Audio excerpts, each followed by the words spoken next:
You are tuned to Anubhav 2.0 podcast from senior citizens, catalyzed and supported by the Ministry of Social Justice and Empowerment, Government of India, through National Institutes for Social Defense and Media for Community Foundation.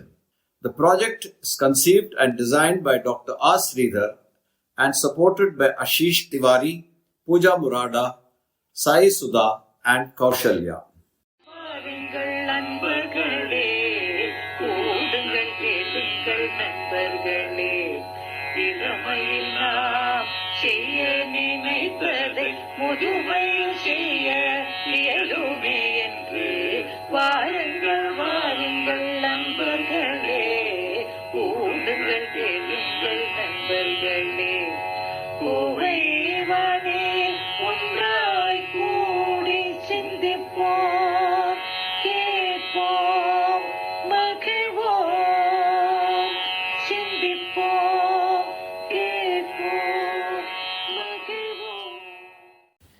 Hello listeners, greetings from Covaivai. Lately, there is a great awareness and therefore a demand for breathing support systems or respiratory support devices to be used in homes. We have with us today Shri Senthil Kumar, an expert in this field, to share with us valuable information regarding the devices such as nebulizer, oximeter, oxygen concentrator, CPAP and BiPAP equipments. Over to Shri Senthil Kumar. Hello, எல்லாத்துக்கும் வணக்கம்ங்க. என் பேர் செந்தில் குமாருங்க. நான் respiratory medical டிவைசஸில் deal பண்ணிகிட்ருக்கேன். அதை பற்றி சில facts வந்து உங்கள்கிட்ட ஷேர் பண்ணிக்க போகிறேங்க. அதை ஃபர்ஸ்ட் எக்யூப்மெண்ட் வந்து நெபுலைசருங்க. நெபுலைசருங்க பெரும்பாலும் எல்லாத்துக்கும் தெரியும், நீங்கள் பார்த்துருப்பீங்க, இல்லை அடுத்தவங்க யூஸ் பண்ணுறதை பார்த்துருப்பீங்க.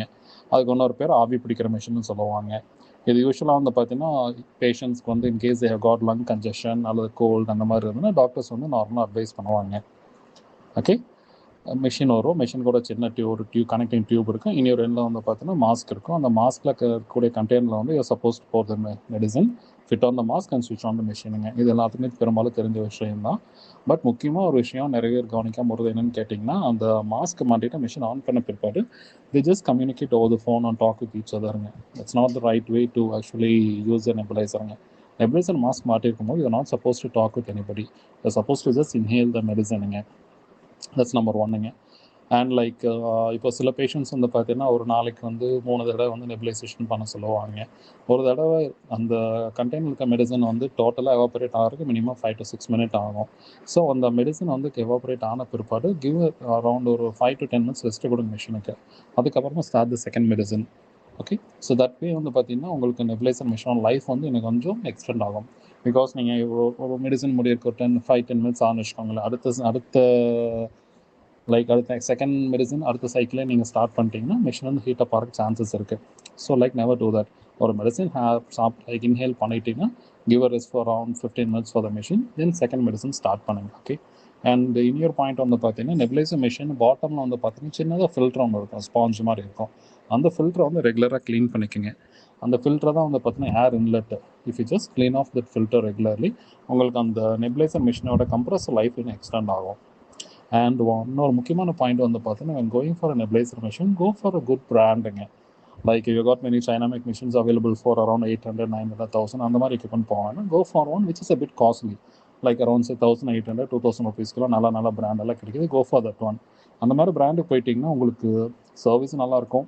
At the same time machine life வந்து பார்த்தீங்கன்னா லைக் நான் சொன்னதெல்லாம் ஃபாலோ பண்ணி கரெக்டாக யூஸ் பண்ணிங்கன்னா கிட்டத்தட்ட மினிமம் 2 to 3 years வரைக்கும் வருவாங்க. ஓகே, ஸோ நெபுலைசர் பற்றின விஷயங்கள் அதுதான். தென் எக்யூப்மெண்ட் நம்பர் 2 பல்ஸ் ஆக்சிமீட்டருங்க. அது எல்லோரும் மோஸ்ட்லி பார்த்துருப்பீங்க. அது பர்டிகுலராக கோவிடுக்கு அப்புறம் வந்து பார்த்தீங்கன்னா pulse oximeter has become part and parcel of everybody's life. கிட்டத்தட்ட ஒரு டார்ச் லைட் மாதிரின்னு வச்சுக்கோங்களேன். கோவிட் அப்போ வந்து பார்த்தீங்கன்னா விரல மாட்டி பார்ப்போம். இன்கேஸ் அவர் saturation levels around 92-94 we are safe. அது கீழே போச்சுன்னா கோவிட் பாசிட்டிவ்ங்கிற மாதிரி சொல்லிடுவாங்க. So that's a small equipment which fix in the ஃபிங்கருங்க. பல்ஸ் ஆக்சிமீட்டர் பெருசாக சொல்கிறதுக்குலாம் ஒன்றுமே இல்லை. அதுலேயும் அதே மாதிரி நான் நெபுலைசருக்கு எப்படி சொன்னேன் அதே மாதிரி நல்லா பிராண்டட் பல்ஸ் ஆக்சிமீட்டர் வாங்கிக்கோங்க. அப்போ தான் வந்து உங்களுக்கு சேச்சுரேஷனை வந்து கரெக்டாக காமிக்கும். பேட்டரி வந்து பார்த்தீங்கன்னா ஒரு 6 months ஒன்ஸுக்கு ரீப்ளேஸ் பண்ணிக்கோங்க. அண்ட் எஸ், இன்னொரு முக்கியமான பாயிண்ட்டுங்க, சில நேரத்தில் எல்டர்லி பீப்புளுக்கு வந்து பார்த்தீங்கன்னா பல்ஸ் ஆக்சிமீட்டர் ஃபிங்கரில் மாட்டி பார்க்கும்போது ரீடிங்ஸ் வந்து கரெக்டாக வராது. ஸோ அந்த சமயத்தில் don't get too much stressed அவுட்டுங்க.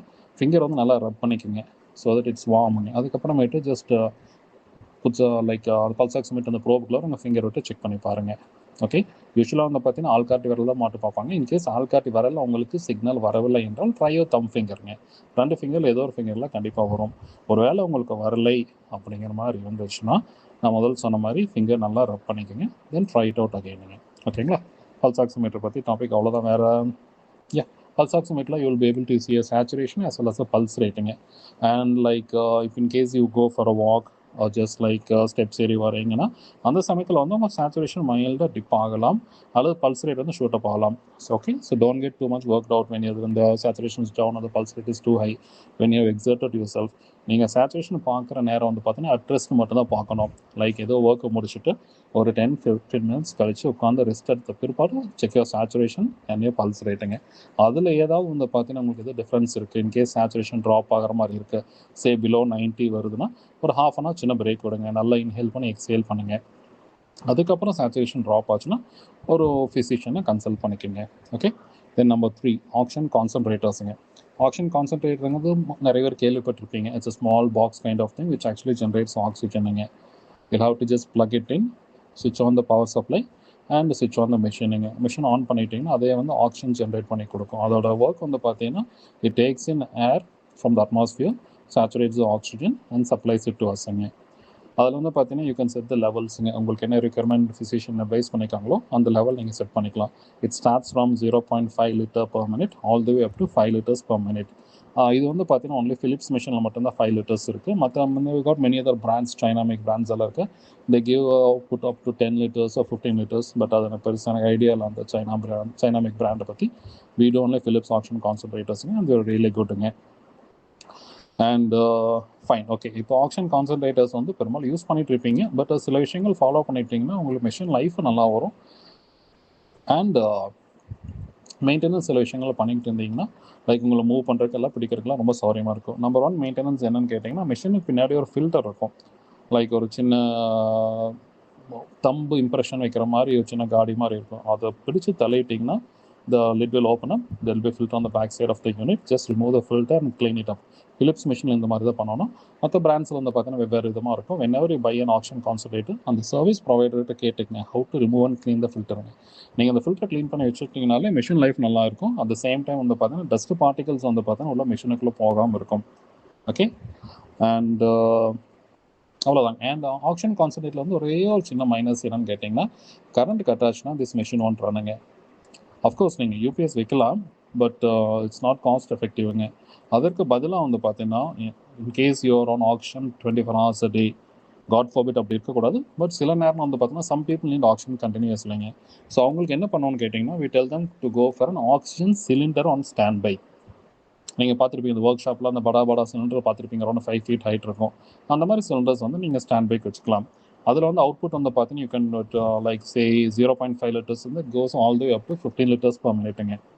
So like உங்களுக்கு சேச்சுரேஷனுக்கு எவ்வளோ ஆக்சிஜன் தேவையோ உங்கள் ஃபிசிஷியன் வந்து ப்ரிஸ்கிரிப்ஷன் எழுதி கொடுத்துருப்பாங்க. அதை பேஸ் பண்ணி நீங்கள் அவுட்புட் வச்சுக்கலாம். ஓகே, இது வந்து பெரிய சிலிண்டருங்க. அட் த சேம் டைம் டிரான்ஸ்போர்ட்டுக்கு வந்து பார்த்தீங்கன்னா ஸ்மால் அலுமினியம் சிலிண்டர்ஸுங்க. அது வந்து பார்த்தீங்கன்னா 10 liters கெப்பாசிட்டியில் இருக்குது, 4.5 liter கெப்பாசிட்டியில் இருக்குது, தென் 15 liter கெப்பாசிட்டியில் இருக்குது. So depending upon the duration of auction needed, you can just use it. For example, அந்த பார்த்தீங்கன்னா நீங்கள் ஒரு 1 hour ட்ராவல் டைம் இருக்குது, அந்த சமயத்தில் ஆக்ஷன் எனக்கு வேணும் அப்படிங்கிற மாதிரி ஒரு சுச்சுவேஷன் ஏற்பட்டுச்சுன்னா you can go for 4.5 liters சிலிண்டருங்க. இல்லை I need a cylinder for around 6 to 8 hours, it's better to go for 10 liters cylinder. ஒரு 10 liters சிலிண்டர் வந்து பார்த்தீங்கன்னா 2 liters அவுட்புட் எடுத்தீங்கன்னா வரும் around 10 hours around 6 to 8 hours கண்டிப்பாக வரும். ஒரு 10 liters cylinder 2 liter output action எடுத்தீங்கன்னா. This is called as a travel cylinder. It's made of aluminum. Operate பண்ணுறது ரொம்ப சிம்பிள் தான். மேலே ஒரு ரெகுலேட்டர் இருக்கும், அந்த ரெகுலேட்டர் ஓப்பன் பண்ணிட்டீங்கன்னா அந்த ஆக்ஷன் அவுட்புட் வந்து பார்த்தீங்கன்னா சின்ன நாசல் வால்வு வரும். அந்த நாசல் வந்து பார்த்தீங்கன்னா நீங்கள் உங்கள் மூக்குக்கு மட்டும் நேசல் கேன்லாம் மாட்டிட்டிங்கன்னா you can just inhale in oxygen. Close பண்ணுறது ரொம்ப ஈஸி தான். ஜஸ்ட் ஒரு நாப் வந்து கிளாக் வைஸ் ரொட்டேட் பண்ணிட்டீங்கன்னா it will just shut off. Clockwise rotate பண்ணிங்கன்னா it will just release oxygen. இது வந்து ஆக்ஷன் சிலிண்டருங்க. அண்ட் அதுக்கப்புறம் we do CPAP, auto CPAP டிவைசஸ்ங்க. ஆட்டோ சிபேப் டிவைஸுங்கிறது வந்து பார்த்தீங்கன்னா it's specifically for people who have sleep apnoea. Sleep ஆப்னியாங்கிற டேர்ம் வந்து பார்த்தீங்கன்னா it's actually gaining momentum for around 2 to 3 years. அதுக்கு முன்னாடி வந்து பார்த்தீங்கன்னா ஸ்லீப் ஆப்னியா பெரிய அவேர்னஸ் இல்லாமல் இருந்தது. பட் இப்போ வந்து பார்த்தீங்கன்னா people have started like say talking about sleep apnea. Doctors have actually started telling people to do sleep study. Okay, first நான் ஸ்லீப் ஸ்டடி பற்றி சொல்லிடுறேன். கிரேட். அதுக்கப்புறம் ஆட்டோ சிபேப் பற்றி பேசுவோம். யா, ஸ்லீப் ஸ்டடிங்கிறது என்னென்னு கேட்டிங்கன்னா அதோட டெக்னிக்கல் நேம் இஸ் பாலிசோம்னோகிராஃபிங்க. ஓகேங்களா, அதுலேயே வந்து பார்த்தீங்கன்னா காட் 3 லெவல்ஸுங்க. Polysomnograph level 1, level 2 and level 4ங்க. அதில் லெவல் 1ங்கிறது வந்து பார்த்தீங்கன்னா you are suppose to do it in the hospital. That's level 1ங்க. லெவல் 2 அண்ட் லெவல் 4 வந்து பார்த்தீங்கன்னா it can be done at ஹோமுங்க. இந்த ஸ்டடி எதுக்காக பண்ணுறேன்னு கேட்டிங்கன்னா like say some people have some சிம்டம்ஸுங்க. லைக் டே டைம் ட்ரௌசினஸ் இருக்கும், கிடினஸ் இருக்கும், கார் ஓட்டமாக வந்து பார்த்தீங்கன்னா தூக்கம் வரும்பாங்க, அல்லது ஃபெட்டிக் இருக்கும். ஸோ அந்த மாதிரி இருக்கும்போது they go and see a physician. அந்த சமயத்தில் ஃபிசிஷியன் வந்து பார்த்தீங்கன்னா he might recommend you to do a sleep studyங்க. பாலிசோம்னோகிராஃப்னு சொன்னேன் இல்லையா, அதாவது ஸ்லீப் ஸ்டடி. ஓகே, அந்த ஸ்லீப் ஸ்டடி ரெக்கமெண்ட் பண்ணுவாங்க. அந்த ஸ்லீப் ஸ்டடி எதுக்குன்னு கேட்டிங்கன்னா to determine how your sleep is, whether sleep is fragmented, நீங்கள் தூங்கிட்டு இருக்கும்போது அப்ஸ்ட்ரக்ஷன் ஏதோ அக்கறாகுதா, ஸ்லீப்பில் ஏதோ பிரேக்கேஜுங்கிறோட ஸ்லீப் வந்து டிஸ்ரப்ட் ஆகுதா, எதனால் டிஸ்ரப்ட் ஆகுது, அந்த டிஸ்ரப்ஷன் ஆகிறதுக்கு என்ன காரணம், அந்த டிஸ்ரப்ஷன் ஆகிற டைமில் வந்து பார்த்தீங்கன்னா அவங்களுக்கு ஆக்சிஜன் லெவல் எப்படி இருக்குது, அது எல்லாமே மானிட்டர் பண்ணுறதுக்காக தான் ஸ்லீப் ஸ்டடிங்க.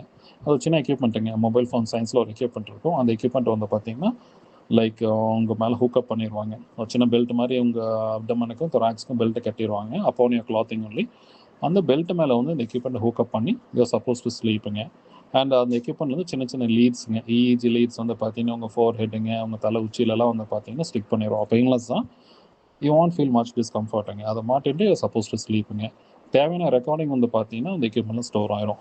அந்த ரெக்கார்டிங் நெக்ஸ்ட் டே வந்து பார்த்தீங்கன்னா like will come and like for example இப்போ 9:30 நீங்கள் தூங்குறீங்கன்னா வில் ஃபிக்ஸ் எக்யூப்மெண்ட்டுங்க. நெக்ஸ்ட் டே மார்னிங் ஒரு 5:30 will come to your place, remove the equipment and download the data from the எக்யூப்மெண்ட்டுங்க. அதில் இருக்கிற ரிப்போர்ட்டை, அதாவது அந்த மிஷின் ஜென்ரேட் பண்ணிக்க டேட்டா ரிப்போர்ட்டை வந்து சார்கிட்ட நாங்கள் ஹேண்ட் ஓவர் பண்ணிடுவோம், டாக்டர்கிட்ட ஹேண்ட் ஓவர் பண்ணிடுவோம். டாக்டர் அதை பார்த்துட்டு உங்களுக்கு என்ன இஷ்யூ அப்படிங்கிறத டயக்னைஸ் பண்ணுவாருங்க. ஓகேங்களா, யூஸ்வலாக வந்து பார்த்தீங்கன்னா அந்த ஸ்லீப் லேபில் வந்து உங்கள் sleep apnoea, obstructive sleep apnoea என்ன லெவல் இருக்குங்கிறது தெரிய வருங்க. அட் த சேம் டைம் டீசாச்சுரேஷன் எந்த அளவுக்கு ஆயிருக்குதுங்க, உங்கள் ஸ்லீப் ஸ்டேஜஸ் எப்படி இருக்குங்கிறது அது எல்லாமே அந்த டேட்டா அதில் வரும்.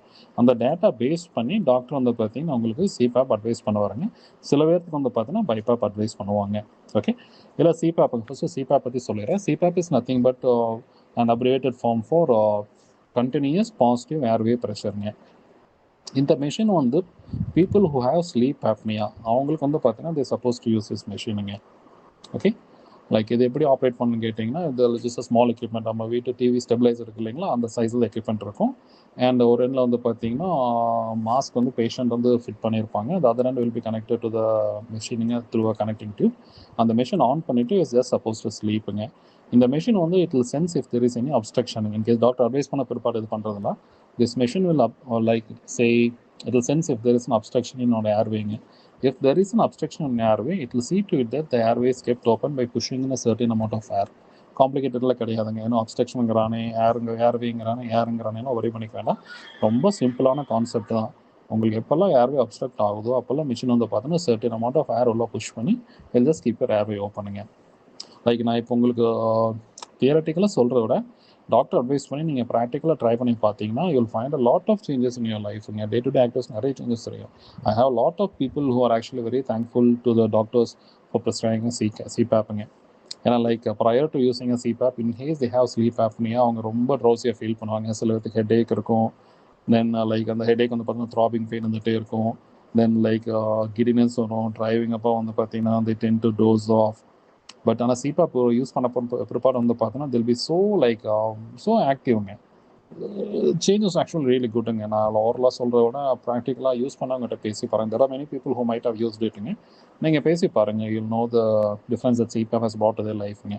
இது சிபேப் நம்மளுக்கு தேவையா இல்லையாங்கிறது நீங்கள் எப்படி நீங்களே செல்ஃப் டயக்னைஸ் பண்ணுறது வந்து பார்த்தீங்கன்னா லைக் இந்த மாதிரி சிம்டம்ஸ் உங்களுக்கு ஏதாவது இருந்ததுன்னா, லைக் சில பேர் வந்து பார்த்தீங்கன்னா உங்கள் பார்ட்னர்ஸ் வந்து பார்த்தீங்கன்னா தூங்கிட்டு இருக்கும்போது they might be snoring and நல்லா ஸ்னோர் பண்ணிகிட்டே இருப்பாங்க. அப்போ வந்து பார்த்தீங்கன்னா ஸ்னோரிங் வந்து பிரேக் ஆகும். they'll pause for a certain seconds, so 5 to 10 seconds pass பண்ணுவாங்க. ப்ரீத்திங் பாஸ் இருக்கும். then they'll start snoring again. அது ஒரு சிம்டம். தென் நான் சொன்ன மாதிரி முதல் சொன்ன மாதிரி டே டைம் ட்ரௌசினஸ் அந்த மாதிரி சிம்டம்ஸ் எல்லாம் இருந்ததுன்னா do see to it that they go and meet a physician, preferably a pulmonologist, and அவர் என்ன அட்வைஸ் பண்ணுறாரோ அதை ஃபாலோ பண்ணிக்கோங்க. This is as far as CPAP is concerned, அவ்வளோதான் டீட்டெயில்ஸுங்க. The next one is BiPAPங்க. BiPAP is for people who have COPD or ILD. Okay, அது medical டேர்முங்க, அது ரொம்ப டீப்பாக நான் போக விரும்பல. பட் அந்த ப்ரீத்திங் இஷ்யூஸ் உள்ளவங்களுக்கு வந்து பார்த்தீங்கன்னா they suppose to use a BiPAPங்க upon the physician's adviceங்க. BiPAP is like, it's more, you can just call it as a home ventilatorங்க. ஐசியூவில் இருக்கிற வென்டிலேட்டர் இருக்கு இல்லையா, அதே மாதிரி ஹோம் வென்டிலேட்டருக்கு வந்து பார்த்தீங்கன்னா like BiPAP in your name வந்து பார்த்தீங்கன்னா home வென்டிலேட்டருங்க. People nowadays, when people who have breathing issues, they are supposed to use a BiPAPங்க. It's a really very good machineங்க. லைக் அரௌண்ட் 15-20 இயர்ஸ் தான் இப்போ BiPAP வந்து ஓரளவுக்கு like people are started using இட்டுங்க. இதுக்கு முன்னாடி வந்து பார்த்தீங்கன்னா BiPAP இல்லாத காலத்தில் வந்து they were supposed to be in the hospitalங்க. லைக் எதர் இந்த ஐசியூ வென்டிலேட்டர் மாட்டி மாஸ்க் மாட்டிகிட்டே இருக்கணும் டில் தி ரெக்கவருங்க. பட் BiPAPங்கிற ஒரு இன்வென்ஷன் வந்ததுக்கப்புறம் வந்து பார்த்தீங்கன்னா வீட்டுக்கு வந்து சீக்கிரமாக டிஸ்சார்ஜ் பண்ணி விட்டுறாங்க. ஒரு 10-15 days they use a BiPAP. Once whatever issues has been sorted out, they just wean off the BiPAP and they can just lead a very normal life-ங்க. And yeah, so அவ்வளோதான் நினைக்கிறேன். I told you about nebulizers, pulse oximeters, oxygen concentrators, cylinders, CPAP and BiPAP. அவ்வளோதாங்க. Okay, so எனக்கு தெரிஞ்சு நான் உங்களுக்கு share பண்ணியிருக்கேன். I hope this information is useful for you all. Have a healthy life and thanks a lot for this opportunity. Bye. That was a very informative and enlightening talk, sir. Thank you very much. I am sure our listeners must have gained useful knowledge about these devices. And thank you once again. And on behalf of Covaivai, this is Revati Bhaskar signing off till we meet again with another podcast. You were listening to Covaivai podcasts from S3 Kovai Care, Coimbatore. Please contact 14567. I repeat, 14567 Elderline Helpline during working hours for any assistance relating to senior citizens. Thank you.